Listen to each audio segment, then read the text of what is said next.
Like if you found the video valuable. Marissa had always dreamed of finding her own place in the city. The old apartment she signed for was cheap, a little too cheap, but charming enough with its creaky floors and vintage windows.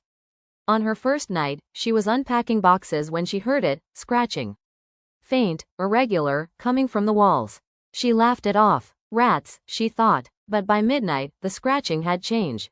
It was slower, deliberate, almost like someone running their nails across the inside of the wall. Marissa pressed her ear to the plaster. A whisper breathed back. Her blood went cold. She pulled away, staring at the faded wallpaper, as if it could explain what she'd just heard. She barely slept, but by morning, sunlight made everything feel ordinary again. That night, the whispers returned. Louder. Words she couldn't quite make out, but voices nonetheless. Male and female, overlapping like a chorus of secrets. Summoning her. On the third night, she couldn't take it anymore. She ripped at the old wallpaper, her fingers trembling as she peeled back decades of neglect.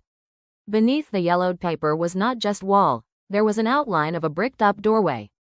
Her heart pounded as she fetched a hammer. Each strike sent dust clouding into the room, each brick dislodged, making the voices clearer. They weren't whispers anymore. They were pleading, begging. Finally, she broke through enough to see the dark hollow beyond.